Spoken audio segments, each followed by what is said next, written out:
Hi, I'm Andrew Armstrong and welcome to the Back Office Teardown Lab. I recently got a tool from Amazon that I've wanted to get for many years. I've often seen the use case for one of these and never really took the plunge. So I was feeling a bit flush, so I decided to go on, put my search into Amazon for a crimping tool, and this popped up. I hadn't really thought about what I would need in terms of accessories and spare bits and bobs. But yeah, an end crimp ferrule kit, whatever you want to call it. That's what this is. And basically, think of it the same way as shoelaces. Shoelaces, you can imagine, if they didn't have that little plastic bit that lets you thread it through the holes, would be a nightmare.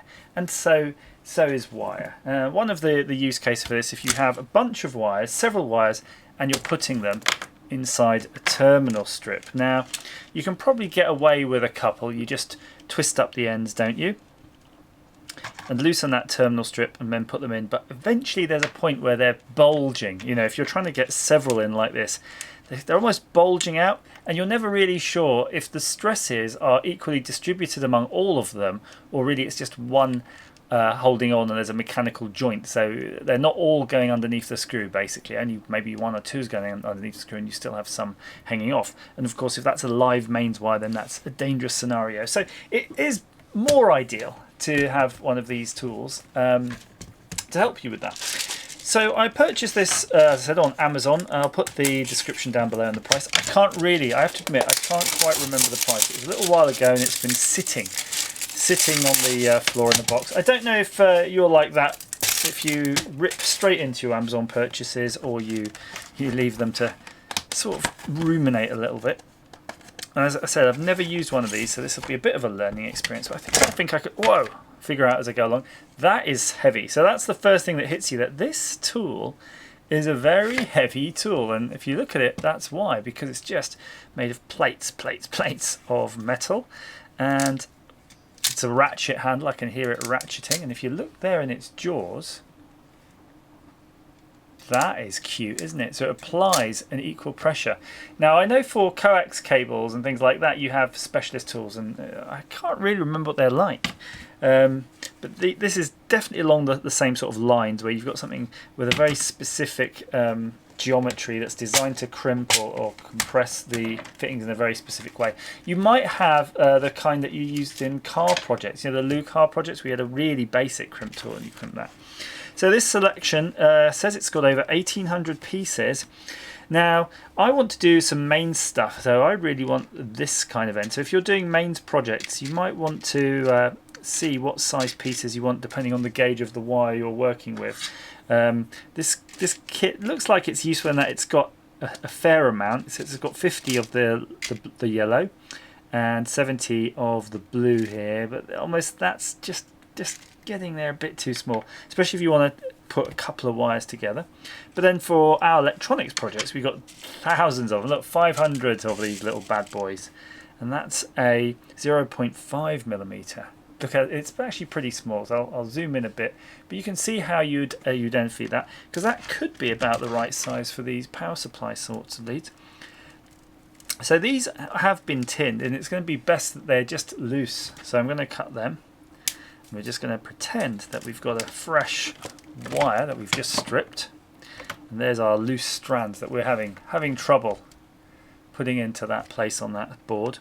Now I think you're going to twist it a bit, because you want to get it into the fitting. So you're going to do a little twist,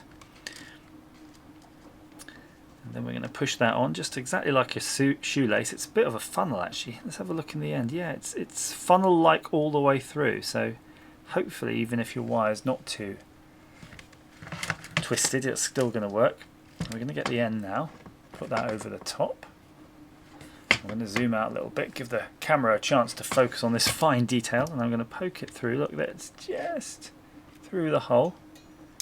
I don't know when you stop, because it does have a release here, but do we just keep going? Let's see what happens if you keep doing. Oops. And there it goes. Oh! I was going to say how impressed I was, because look at that. That is very nice. That crimp is very nice, but it didn't grip that wire. Let's have a look again.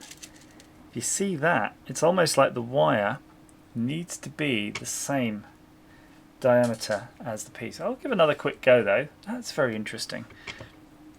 It might well mean that we need to put 2, but we've got 500 of these, so we can certainly afford to experiment. So I'm going to try it on the other side, because I think that's the way it's supposed to be operated, with this thumb grip here. Well, I say thumb, but finger grip here on that index finger. Let's crank it now. Well, it certainly won't get any tighter than that, that's for sure. Oh, and that one did bite, so maybe my technique's got a bit better. So let's try the other use case though, where you've got several wires. So that's the more interesting one, because that's what you'd be trying to achieve.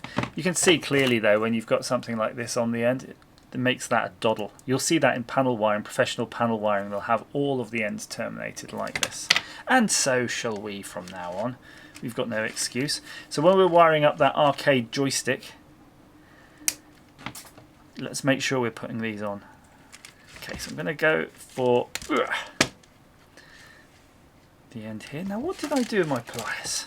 Next, the next tool I'm going to get myself is probably a wire stripper. I think that would be very good purchase. So what I'm going to do now, I'm going to twist these wires together. Let's give that a twist. So now that's 2 wires. I mean, that would be quite appropriate in a terminal block too. I mean, that would definitely work. But again, if you've got to maintain it a few years time and you'll be poking about all these bits of wires, you might not be too happy. So I'm just pushing that through and just seeing how far it goes. So the black insulation is hitting the edge of that white fitting. Now just let's see what happens if you just go up the next size. I'm intending to use the white, but I'm just curious, is there a size where that black insulation will sit nicely? That does sit nicely in that. Let's just test that. If we can crimp that and that'll hold, I think that's a better solution, because that is a very nice termination. Okay, so we're going to put the tool on the end. Heave ho. I'm holding it there for a sec because I just want to, just giving that a little bit extra. Oh, now maybe we've found the sweet spot here. That is very nice. That's exactly what I need. I've got lots of wires poking into desktop power supplies that are just loose. They're all going to be having these on soon, I can tell you that. So let's unscrew this bit of terminal. Let's pop that in. That is a very nice fit. And you get a nice bite then. That is nice and strong. And let's just have a quick measurement here. So you can imagine if you've got this white terminal block here, let's see. Oh yeah, you'll get a very nice connection between 2 sets there. Because sometimes that's a problem too, where the wires poking each other or going to extend it a bit further than it should. Let's try one more.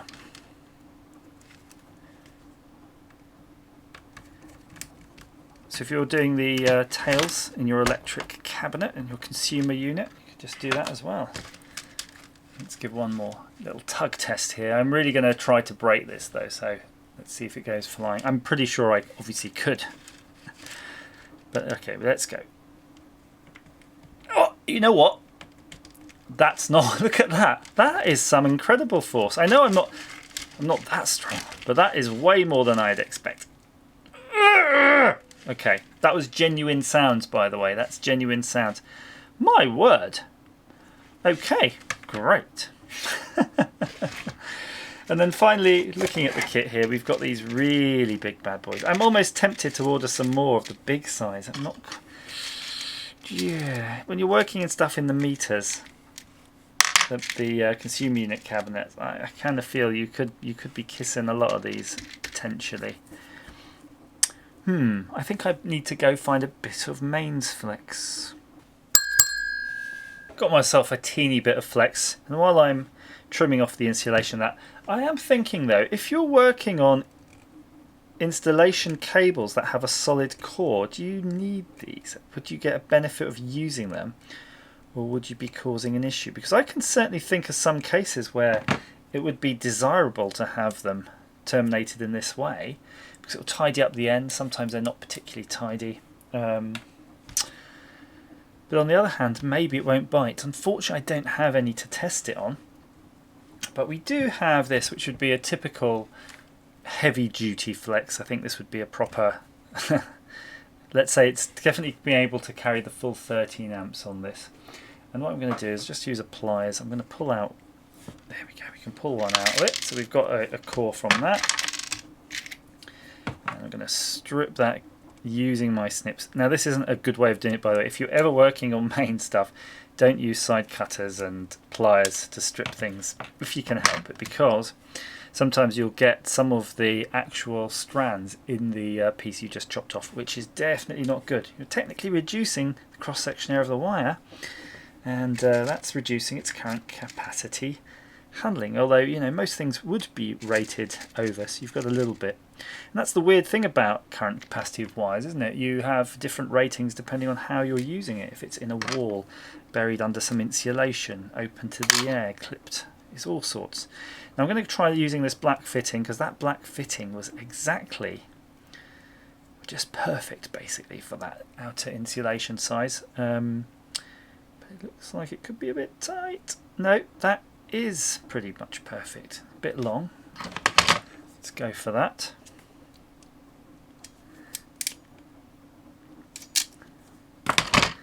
Clearly that's not going anywhere, and there's a little bit protrusion. I'm just going to trim that. So you end up with something very convincing, actually. Very convincing indeed. I'm very pleased. So I think on first inspection, I mean this is the first time we're playing with it, I'm very pleased. I think this is going to do a lot of good. A lot of good in the workshop, and clearly upping my game now in terms of cable tidiness, because look, that is definitely the way to do it. So if you've been on the fence like me, perhaps it's time to get off that fence and just go and buy one. And that's really nice. I'm kind of really thinking about these other ratcheting tools I've seen and how maybe I should start thinking about investing them. You know, I'm not quite... If I'm using those car crimps, for example, it does hurt now. You know, I'm not quite as strong as I once was. And if you're doing a lot of them, you're going to get tired very quick. But that really helps, because you can just let go, have a little bit of a breather, give it another crank, crank, crank, crank, and then one for luck. So if that's been of some use to you, please like, share, subscribe. And as ever, thank you for watching.